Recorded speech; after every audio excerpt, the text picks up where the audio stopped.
So it's my privilege to be here with you all.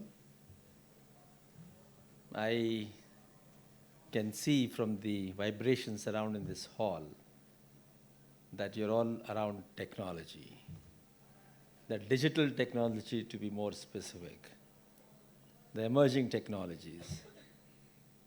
And the suite of emerging technologies is by nature disruptive.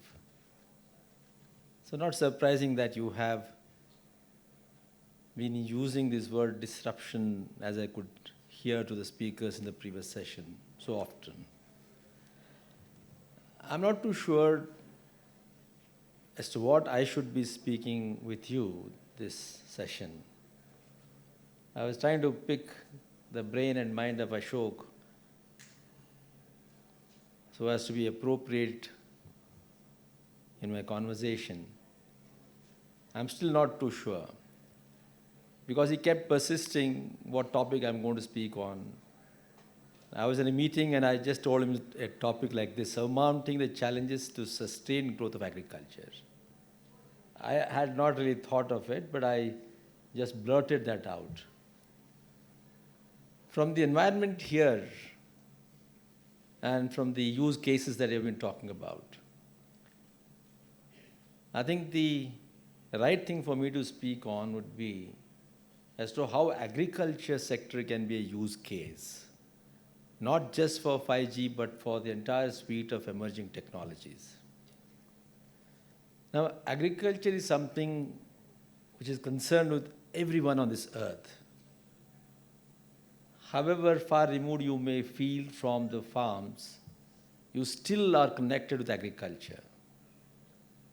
When you talk about an agriculture value chain, we have several stakeholders, starting from the farmer at the farm gate. But you and me, who may not be soiling our hands, are consumers, and therefore we are the stakeholders in this agriculture value chain. So there is no one who is not connected with agriculture. Since it is too vast a subject, and I will try to fit in the use case of technology vis-a-vis agriculture in the context of India to be more specific and to seem more relevant for particularly the youngsters who want to get into startups. I must put before you where the agriculture of India today is in a few sentences. One is that as we emerged as an independent nation in 1947, we had to break free from the past colonial kind of agriculture. The British followed the colonial agriculture, which meant that they were focusing on produce that would meet the requirements back at Manchester. Cotton, indigo, so primarily commercial produce. And that was manifest. The fallacy, the inadequacies of that particular system was manifest in huge number of deaths that India would face decade after decade. You're all familiar with the famines of the late 19th century, the early 20th century, and even as early as 1942, 43, 44, when millions of people died. So the first thing that independent India, the then Prime Minister Jawaharlal Nehru, announced was Grow More Food campaign in 1947. We did well, reasonably well. By 1951, we had 51 million tons of food grains. By 1961, we had 81 million tons of food grains. And still, by 1965, we had severe shortage of food. The reason? India's population had entered into the second phase of Malthusian demographic theory. Better health, decreasing number of deaths, but growing population. So the food growth was not able to keep pace with the population growth. And we had to shamelessly fall back upon the PL 480, the public ledger 480, where the food grains had to be imported from United States. But mind you, they did not give us free. Against the common perception that they gave us free, it was against a soft loan. But then, as every necessity triggers a positive change, we brought in new technology, which is now called as a green revolution technology, which precisely meant that we had seeds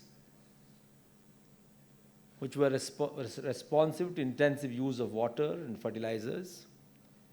And between 1965 and 71, we had crossed the hump. That means India became basically food secure by 1971-72.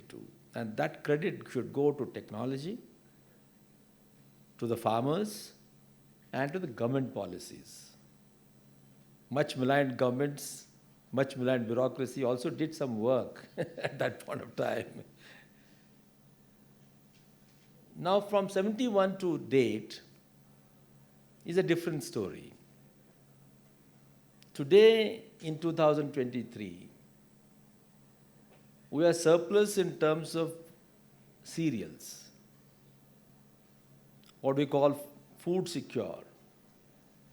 Unfortunately, food security has meant carbohydrate security.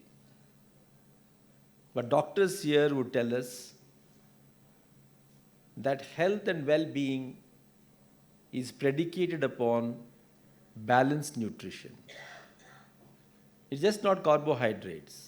We need proteins, we need fats, we need minerals, vitamins, amino acids. Unfortunately, while India today is producing more of cereals that contribute to the cereal carbohydrate basket, we're short on pulses, short on oil seeds, short on fruits and vegetables. Not that these have not grown. In every segment, whether it is pulses or oil seeds or fruits, vegetables, in every segment, India is placed in the top 5 brackets world over. And in fact, it ranks number 1 and number 2 in certain commodities. We are number 1 in milk, for example, since 1998. As we keep self-critiquing ourselves vis-a-vis the advanced countries, let me give you one figure. In 1951, United States produced 20 million tons of milk. India also produced 20 million tons of milk. Today, India produces 205 million tons. US produces 50 million tons. They have those huge farms with 10,000 cattle tied around the machinery. And here we have a small farm woman owning 1 acre of land or no land. But thanks to the white revolution brought about by Verghese Kurian under the able leadership of Tribhuvan Das Patel, that the small and marginal farmers of this country have put India at the top of milk production, fighting against New Zealand, Europe, and everybody else who tried to kill India's dairy sector. Today's problems are three. One is, notwithstanding India's superpower status in agriculture, the people, the consumers, are nutrition deficient. Therefore, we have high infant mortality rate, maternal mortality rate, severe cases of anemia among the women, nutrition-related diseases like marasmus, kwashiorkor. These do not speak well of the delivery of agriculture. Second, notwithstanding the high growth registered by our sector, agriculture sector, the farmers are not adequate in terms of income. As a class, they are one of the poorest sections in India. So whenever some people talk that why are we giving the subsidies to the farmers, we must remember that the market forces always are against the farmers. Neither do we have a near perfect agriculture marketing environment that can be competitive and therefore transfer remunerative prices to the farmers on their produce. Nor is our inflation management pro-farmer. Inflation management of the country is always pro-consumers. No sooner do you see the prices going up in the market, when we think that the farmers can benefit from that higher price, then there are huge cries from the people saying the prices are going up and the government is left with no option but to import, to put a ban on exports. Because in our wholesale price index basket, the agriculture produce have a weightage of 46%, which is very high. So inflation management is always at the back of the poor farmer. So in result, the farmers suffer from poor returns on investment, poor net returns, poor savings, poor capital investment consequently. So it's a vicious cycle of poor returns, poor savings, poor capital investment, and therefore poverty. Now third, consumers and producers, two important stakeholders or two wheels of this cart or bullock cart or train or whatever you want to call that as. The third most important is ecology. Ecology is suffering. The ecology directly concerned with agriculture, the soils and water, atmosphere, they have all been compromised thanks to the thanks to the green revolution technologies that were adopted. Because we wanted to produce at any cost. We wanted to produce anyhow. When you say at any cost, without reference to the cost of production, when I say anyhow, without reference to the ecological consequences. So what is happening today? That the marginal rate of returns on investment are decreasing, which means that in order to achieve 1 unit of incremental productivity rise, the farmers today have to add more and more hardware in terms of fertilizers and water. When you add more hardware, cost of production is going up, and concomitantly, you also see that soils are getting compromised. Just one index. Organic carbon is very important for any production. Not just nitrogen, phosphate, or potassium, but organic carbon is very important. As it is, Indian soils are very poor in organic carbon, except on the Western Ghats, Malnad areas, for example. At the time of independence, we had about 1% organic carbon, which has now come down to 0.3. In the rich marshy lands where it was 5%, has come down to 2.5%. When you have this decline in organic carbon, the productivity gets to become a challenge. This is at the micro level, at the farm level. But ecology at the macro level, we all know climate change. Climate change, which is resulting in increasing temperatures, in vicissitudes of rainfall. Look at the onset of monsoon this year. Where is that centuries-old clockwork like onset of monsoon hitting Kerala coast by May 31st? Today is 8th of June. One is still not sure.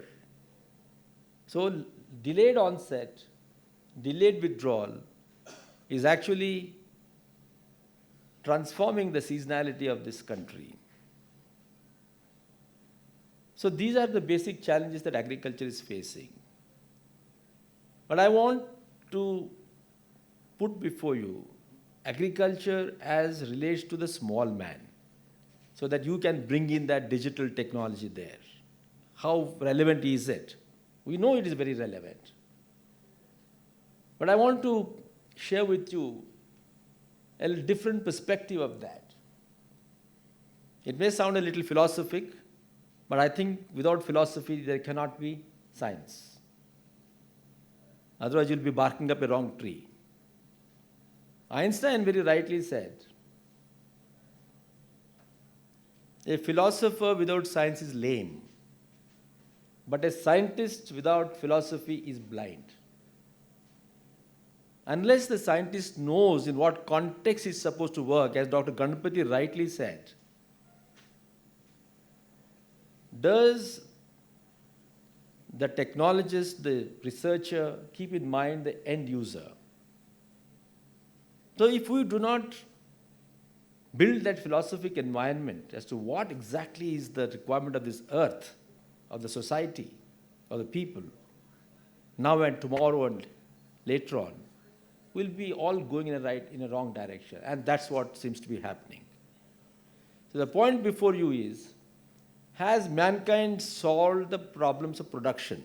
That's the question that you should ask each time you do something. Has mankind solved the problems of production? Production relating to industry, production relating to infrastructure, production relating to commodities, production related to agriculture. In every segment of our society, has mankind really solved the problem? I think not. Let us look at industrialization. We started the Industrial Revolution. Not we started, it commenced in 1750, around 1750. Since 1750, the new mechanical power, supplemented by the power of the steam engine, steam power, has only accelerated the pace of use of the resources. Over these 250 years, we have gobbled up so much of fossil resources built by nature over millions of years, that today all those critical resources, be it iron ore, be it coal, be it bauxite, be it anything, they are all near termination point. Could be maximum 400 years more, 1,000 years more. Some very rare minerals like uranium, 6,000 years maximum. But what happens next? So the perception of mankind that with the new science and its daughter technology, we had sorted out the problems of production is proving to be an illusion today. Second, let's assume that these resources are interminate. They're not going to end tomorrow or any time. Or maybe we'll find some resources on Moon and Mars and get them here. Have we solved the problem of production then? What is the outcome of these 250 years of industrialization? The climate change is the cause, is the effect. The cause is greenhouse gases. Cause for greenhouse gases is release of methane, carbon dioxide, nitrous oxide, and several other in small quantum, all emanating from the industries, automobile sector. So even if we have endless access to resources, we're still going to have a problem on Earth in terms of sustainability. And remember, of the 4,200 planets that we have in our galaxy, Milky Way, so far as we know on this date, Earth is the only planet where there is life. And Earth is located so beautifully from the sun, neither too close to get too warm, nor too far to get too cold. Located at a very optimal distance. And thanks to that optimality, we had the origin of life and the evolution of life. That very matrix we are threatening today, a man-induced climate change. So second challenge is that we are not sorted out that problem. And of course, in the agriculture sector, yes, we have miracle seeds, have increased our food production many a time by multiple times. But then today, I counted those three issues, which are practical problems. Neither the consumer is happy, nor the farmer producer is happy, nor is the ecology happy. So we now need a new science and technology. That's what I want to tell you, that we need a new science and technology, a new research and development, which is ecosystem-oriented, which is integrated, comprehensive, wholesome, and not partial. So the hypothesis for any research and development has to be, what is the problem we're trying to solve? Since we have a compartmentalized approach to anything and everything, we assume that the linear way of looking at things is going to sort out all our problems. And that's the biggest problem. We now need to shift from linearity to circularity. So before I come to a few thoughts on digital technology in agriculture, what I want to say is that today what farmers need is employment. What farmers need is income. Now, employment and income are interrelated. For example, till 1920s and 30s, we had economists who are called as classical economists, who believed in the power of market. They said a free trade will ensure that the limited resources are allocated in that unit which is best required, and it will produce what the society requires, starting from Adam Smith. But then you are aware that in 1920s, European Union, America, faced the biggest of economic crisis, which is called as the Great Depression. If Adam Smith was right, or classical economists were right, if technology was there, science was there, resources were there, why did the world face Great Depression? Therefore, we had a new thought. Somebody who was a bureaucrat and an economist called John Maynard Keynes, he said, you can't leave everything to market forces. You need to combine market forces with a welfare kitty from the government. The government also has to make those investments which will create jobs. But government need not set up business. That you leave to the private sector. What government needs to do is to create that conducive environment in terms of infrastructure, comprising both backward and forward linkages, and of course, a policy framework that stimulates the private sector to make investments and create jobs. So the short point is, agriculture today has to also do that.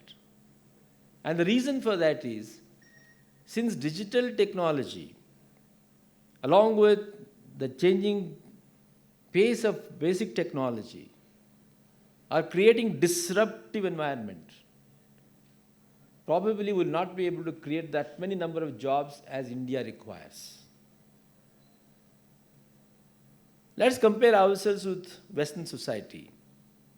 The early birds who started industrializing in 19th century and 20th century, they had two advantages. One is that they were early birds, so they were able to be ahead of others on the curve. Second, they also had a lot of colonies, therefore they had captive markets. They are able to produce and sell. But today, when countries like India and other emerging economies are trying to do the same thing, we face the competition from the already existing players. And we do not have a captive market unlike UK and other colonial masters. So if we are not able to grow industries or other enterprises at a similar pace as they did at that point of time, then we will not be able to shift our surplus manpower in agriculture to industries. Today in India, 48% of our 140 crore, that means nearly 70 crore people are dependent on agriculture directly or indirectly. This is 2 times the population of United States. So how do we shift the surplus manpower from agriculture to non-agriculture for jobs? There was a very famous developmental theory in 19th century which said that as industries grow, the demand for labor will increase, and that will be met from the agriculture sector. We'll be very happy to do that today.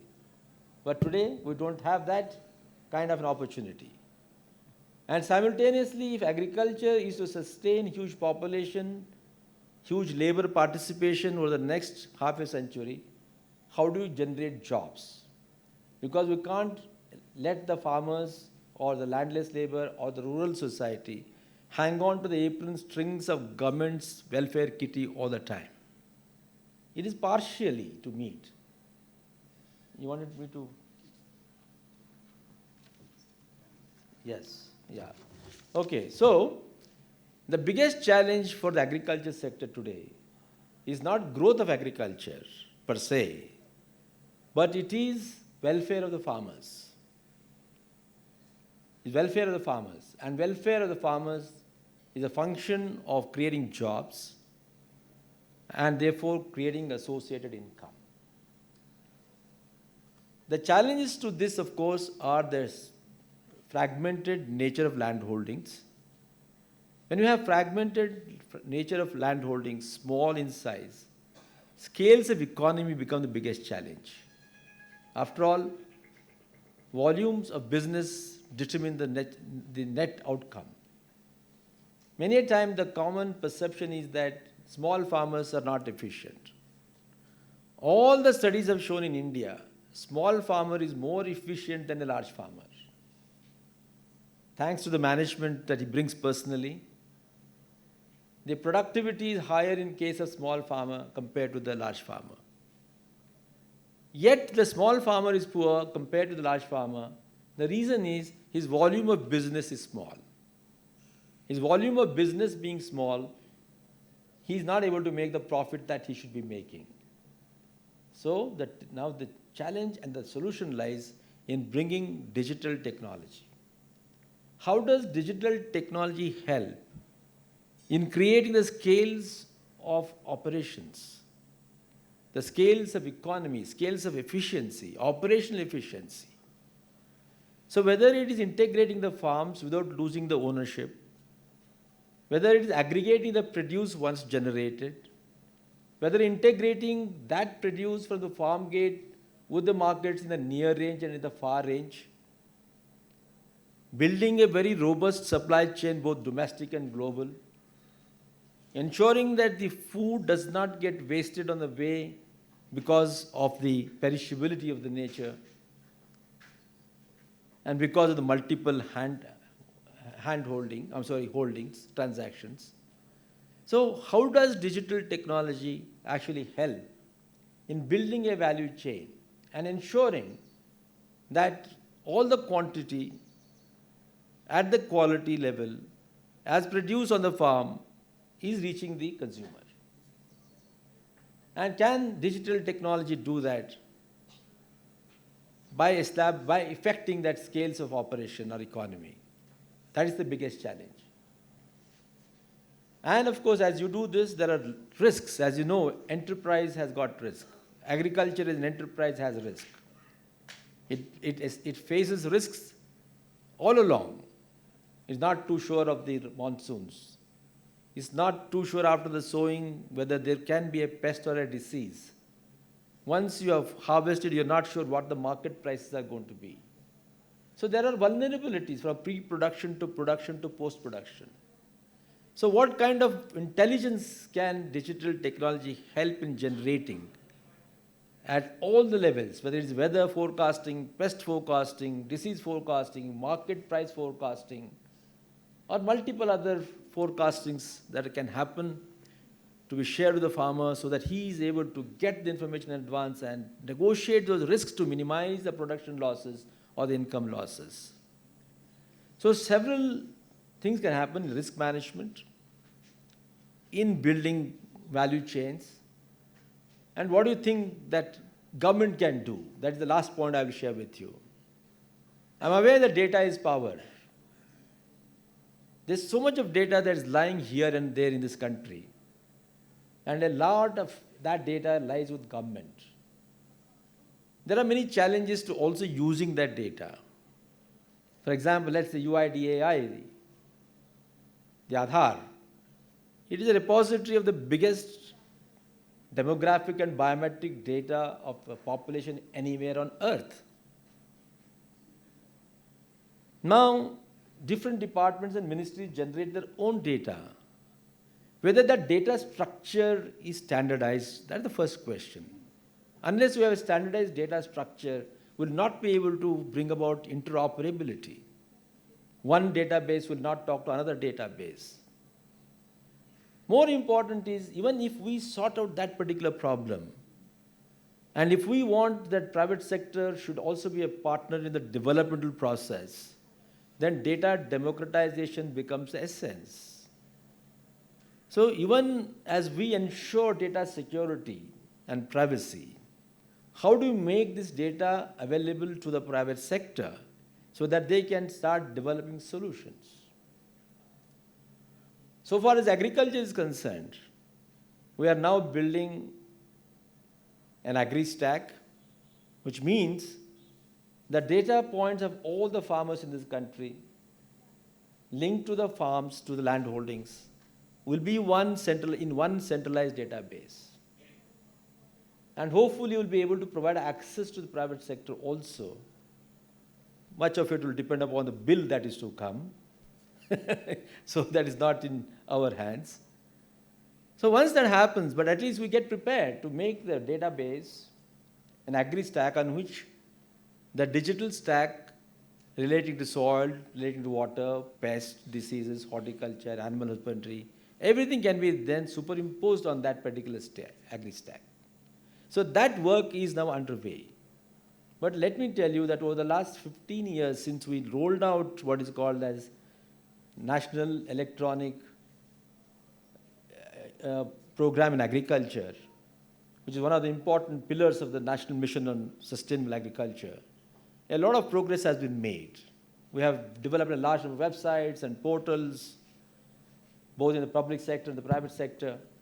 But now more important is to see how we have a standardized database and make it available to people so that they can keep coming up with solutions. So you can actually look forward to a more conducive environment.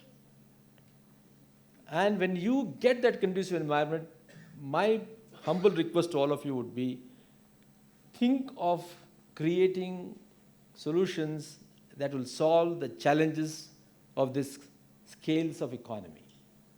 Because India will continue to have will have small marginal farms.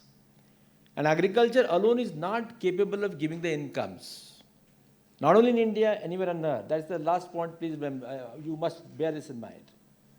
That even when you compare American farmer with 1,000 acres of average farm holdings with 1 acre of average holding in India, you will find that the farmer's income comprising two components, farm income and non-farm income, is in the ratio of 60:40, whether in India or in the United States. Non-farm income comes from odd jobs. It could be gig jobs, it could be some round the shop around in the corner, or going and working as a security at one of the IT firms. Farm income is only 60%. Non-farm is 40%. And it is so even in the United States, which means that farmers anywhere on earth face similar challenges. So we are now talking about what is called as secondary agriculture. That in supplement with primary agriculture, can we use the bioresources generated on the farms to create jobs through processing? Because I was talking about fossil resources. We have to move from fossil-based resources to renewable forms of bioresources, because they all can generate biocommodities. Biofuel, for example, composites, for example, bioenzymes, for example. So along with these things, at the cottage level, at the village level, at the small scale, medium scale, large scale, mega scale, by deploying different technologies, combined with digital technology, we should be able to create jobs on a sustainable basis. So there, please remember, how does your technology help the small man? India is going to be a country of small people. But we need that small man, small woman to become a wealth creator, to contribute to the dignity that the Constitution is assuring us. Therefore, friends, see how you can combine digital technology with agriculture technology, small and mini-scale industrial technology, and of course the other sectors of the economy. So I'll stop you here, and thank you very much, and we'll have a Q&A later on.